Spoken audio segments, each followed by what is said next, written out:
Conversations That Matter is a partner program for the Centre for Dialogue at Simon Fraser University. The production of this program is made possible thanks to the support of the following and viewers like you. When it comes to tolls, Jane Bird has a question. Do people understand the need for and the costs of transportation infrastructure? Greater Vancouver is recognized as an adolescent region, a fast-growing one that lacks the public transportation infrastructure it needs to get to the next stage in its development as a major Canadian city. To talk about the importance of public transportation infrastructure and how to plan, build, and finance it, we sat down with Jane Bird for a conversation that matters. Jane Bird, welcome to Conversations That Matter. Thank you for having me. Interesting time to have you in because it looks like the provincial government is about to announce that they're going to remove tolling on the Port Mann Highway 1 corridor on the Golden Ears. And basically, they're going to say, we're going to assume that debt. But it raises the question, how do we go about building transportation infrastructure projects and fund them, one, and two, get the social license to do it? Because if we take a look here in British Columbia, we also have the George Massey tunnel replacement project that is coming up against a tremendous amount of pushback from a lot of people who say we don't need it. So how do we go through that process of getting people on side and at the same time navigating our way through the funding mechanisms that are available to us? Well, I think there's within what you just said, I think there's a few things. So turning first to that concept of the public's understanding and acceptance of the need to replace our aging infrastructure and the need to accommodate a growing population in a narrow environment geographically as we experience in Vancouver. I think it starts with trust, really. It's about creating an environment in which people trust the information they're receiving. They have time to understand what the issues are before jumping to the solution. And I think that TransLink's Mobility Pricing Commission, for example, which, as you may know, where they've recently formed to look at this whole question of tolls and other pricing regimes, because it's not just tolls. There's all sorts of ways to price effectively user fees for the use of transportation and other kinds of infrastructure. I think that's a very good step. There's some very good people on an independent commission that are going to look at the range of possibilities across different cities, what's worked, what hasn't, to give people the beginnings of an education around what's out there and what we're trying to achieve. And I think in the mandate for that independent commission, there are elements that are important in this conversation. One is that sense of fairness. So I think most people realize that eventually we will be in a situation where some sort of user charge is going to come into play. It's just the price of having the kind of infrastructure we need to have a healthy economy and a healthy environment. But people need to feel like it's fair. They need to feel like it's reasonable for me to have to pay this. And I think there's a couple of things in there. One, it's not fair, says someone, that it costs me X dollars to drive in from my municipality when my brother-in-law drives in from his for free. So there's that geographical sense of fairness. And then I think as well, there's that sense of, well, wait a minute, if I'm paying for transit, why isn't someone who's driving paying their fair share? So there's this sort of modal fairness as well. And then finally that sense of, well, if I'm paying for something, is it going to be something that is eventually an investment into a better service? Or am I paying into that, sort of opaque general revenue? So I think you've touched on something there, which is to say that we need people to feel that bottom line, they understand why. They trust that there's a fairness across users, and they trust that their investment will be sort of paid back to them in the form of better service. I think if we can capture those elements, then we're moving toward a place where that kind of social license that you're referring to, we have a shot at social license.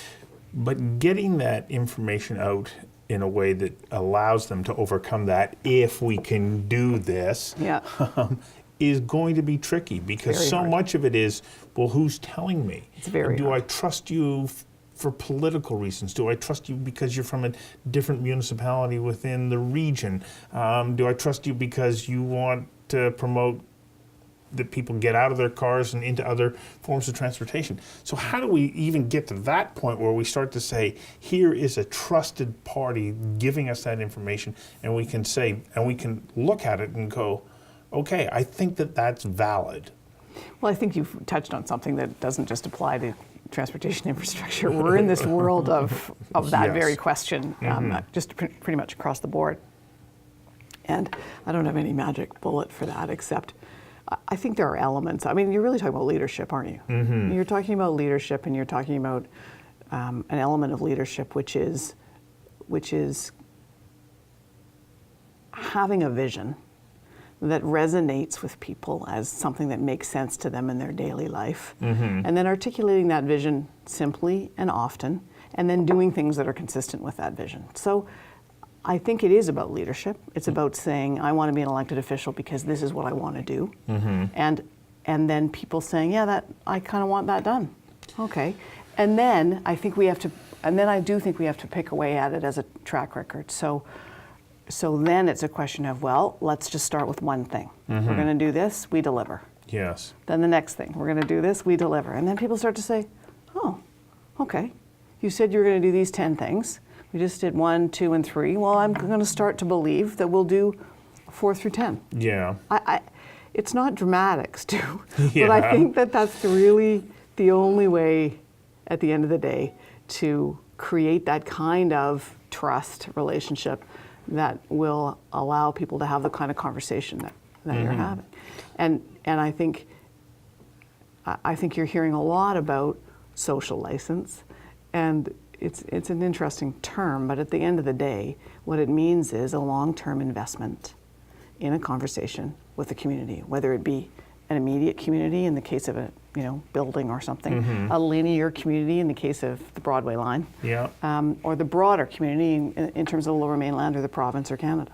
But it's not a short-term thing, Stu. It's an investment. Well, I'm thinking about what you just said, and I think about, okay, we had this Pacific Gateway transportation strategy that included rail, road. We looked at the realignment of the Port Mann Highway 1 corridor, the rebuilding of the Sea to Sky, the connector up to Whistler, and so on. And you look at all these things that were happening, and you'd say, yes, there is a comprehensive plan. Things are coming together. Yeah. They're coming together the way that they should. And then all of a sudden, we ran into this roadblock. We have a referendum about how are we going to fund the increase of transportation infrastructure, and now we're running into that same roadblock about the Massey Tunnel. So even though we have that track record, it's as though we get heaped on with other things. And I know that we're sort of stuck on this one point, but I'm recognizing that it's very challenging to get to that point. It is indeed. I think your observation that the Pacific Gateway strategy, I think that's what we called it, or something around the Pacific Gateway concept, which led to many of those. Included the bridge at Golden. Yeah. Like all that, whole twinning through Kicking Horse, the whole works. Sea to Sky, the Bennett Bridge in Kelowna, Canada Line, all of that kind of broader goods and people movement strategy, I think, was really well conceived. It was an example of really good leadership. There was pretty much strong buy-in across the board, the airport, the Board of Trade, the labor unions, the Port of Vancouver, everybody kind of bought into the vision. And I think we were going strongly down a path along the lines of what I'm referring to. But it does show you it's hard to keep that momentum. And whether, I'm not here to judge whether, the mayors might have said, look, we'll figure out a way to pay our share, or whether the province might have been more generous, or whether we should or shouldn't have had a referendum. I think it's an example of how quickly we can lose that momentum if we're not careful. Just to go back to the Mobility Pricing Commission, though, I think that it does have the potential to start again a bit of a buy-in around a financial vision as to how we might be able to make these investments, create the kind of policy objectives and follow through that you're talking about in terms of modal shift and those kinds of things, as well as engender a sense of fairness. I think it has the potential to kind of reset and allow us to build again. So, okay, so we hit the reset. What are the things that we have to be looking at? Because you talk about fairness.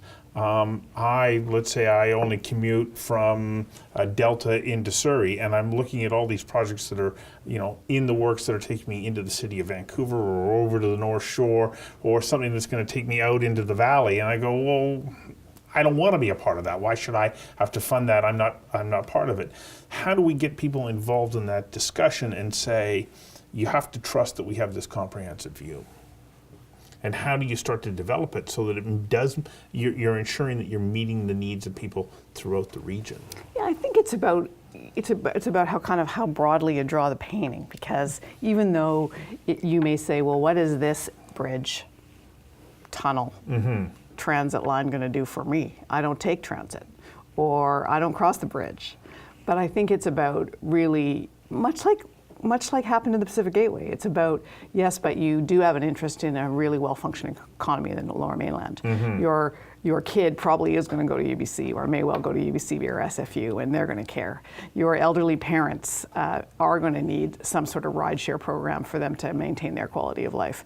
And it's a little bit about the argument, well, I don't have kids in school, so why pay for education? Right, it's about creating relevancy. I think it is. That's a really good way to put it. I think it's about drawing, as I said, the picture quite broadly, so that people can see their place in it and feel that they are, I think ultimately, though, they do have to feel like they're getting something out of it, even if it isn't direct.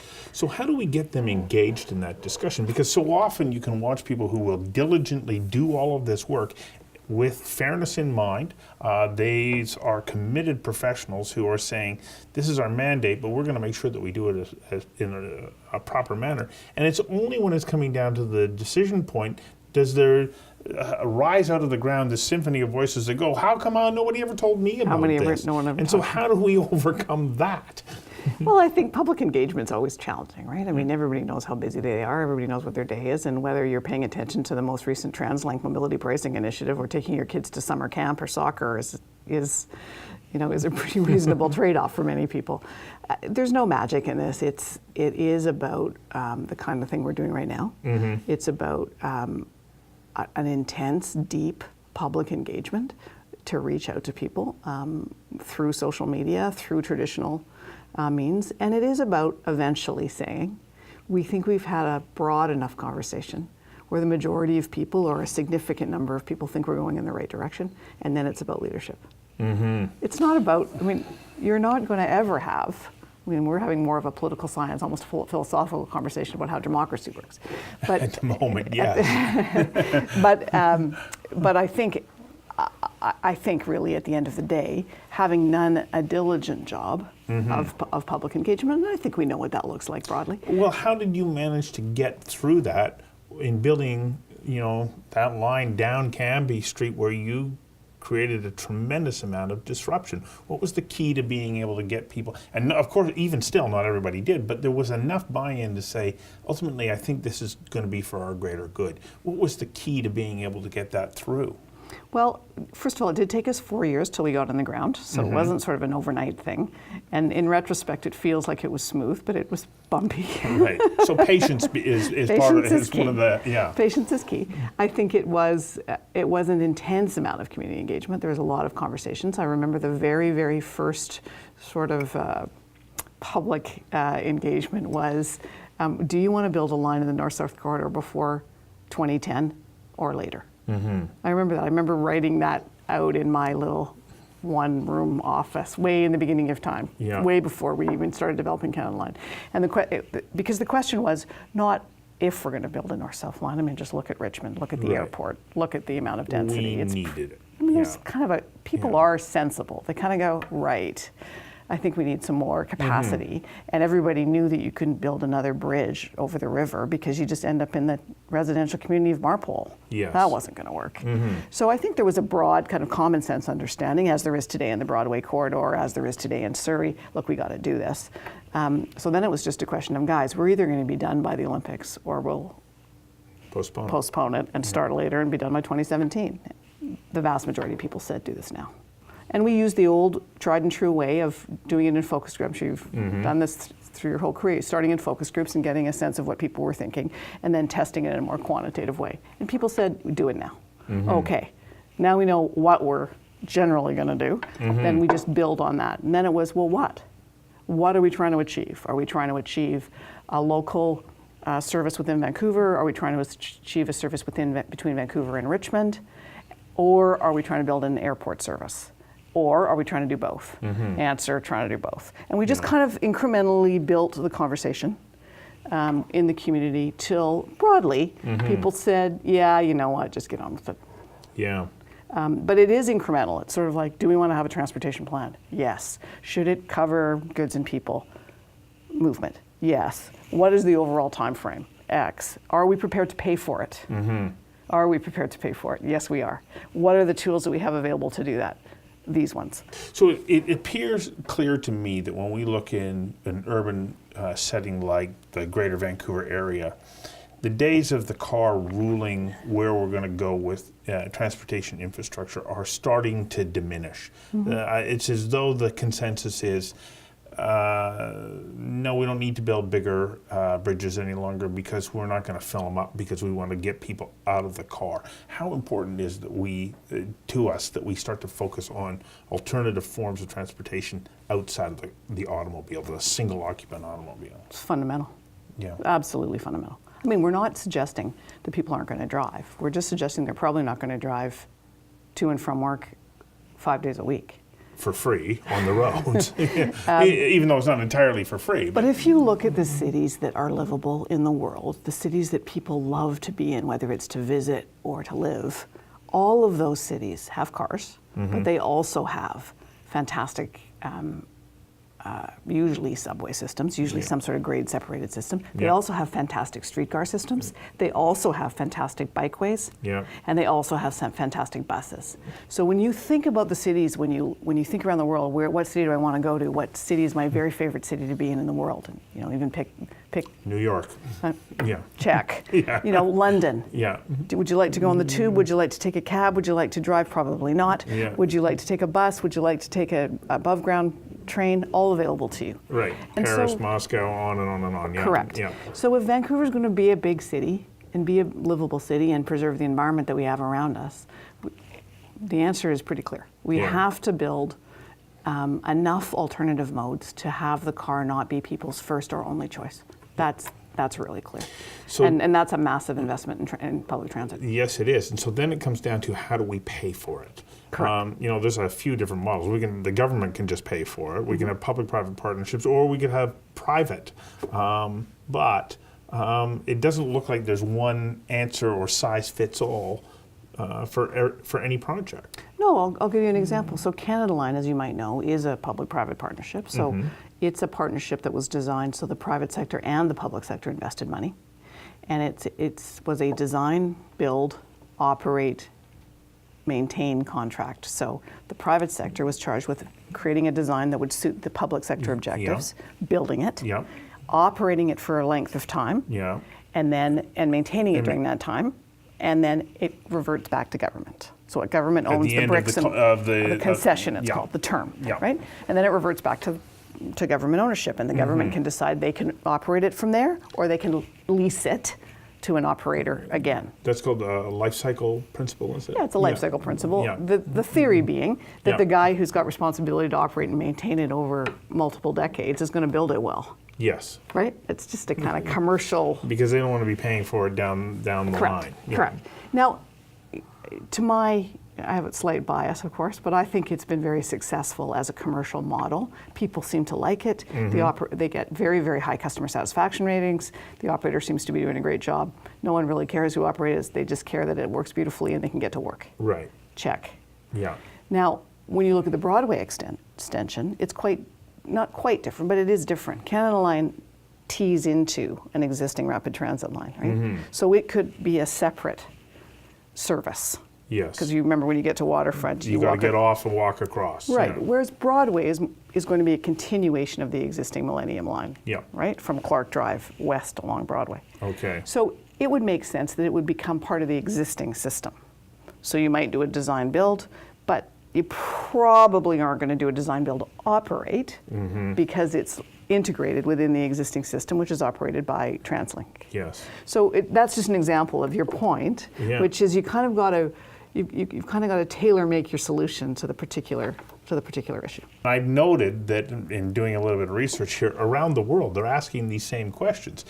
From Russia to Finland to you name it, everybody's looking at how do we move people, and then how do we pay for it? Everybody's got the same problem. And in fact, some of the older cities that you're talking about, London, for example, I mean, we have an immediate problem in the sense we're behind on our public transit investment. We don't really have a fully complete rapid transit system. We're getting there, but we really need the Broadway line. We really need the Surrey investment, right? But I think they have that problem. But the older cities also have such aging infrastructure. Right. When you think of how old the Tube is and how old the lines are in Paris and some of these older cities. And in New York, I take a look at them and I go, it's a compounded holy problem smokes. of severely aging infrastructure. Yep. As well as the need for new. At least we're just a teenager city, an adolescent city.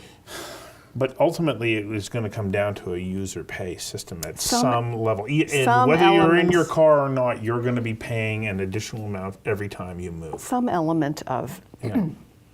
the payment for this expansion is going to come from users, whether it be, in the case of transit riders, in the case of road users. There's a piece of it my theory would be, I think pretty well founded, that some element of it is going to be some sort of revenue source from users. Yeah. Right. And so if we take a look at the example of the inner city of London or Singapore, you want to drive into the city, you're going to be charged the moment you cross a certain intersection and you're now in the core of the city. It's costing you to have your car there. And so despite the fact that we're going to be dismissing tolls at the moment on the Port Mann Highway 1 corridor, I don't think tolls are going away, but they may be combined with congestion pricing. with growing populations and greater density, this is going to be one of the biggest issues that we're going to be facing for a long time to come. No question about it. Yeah. But I think there's lots of reasons to be optimistic, because I think when you talk to people, you talk to your neighbors, you talk to your kids, most people get that we really need to expand the transit system. I think the majority of people know they have to pay for it one way or the other. Most people realize this doesn't come for free. They just need to know that it's generally fair-minded, Yep. that it's generally going to where they want it to go, Yeah. i.e. improvements to the system, and that by and large, there's an interest in developing a high-quality experience for their investment. Yeah. I think you're right. Jane Bird, thank you Thanks very very much much. for this conversation. You're welcome.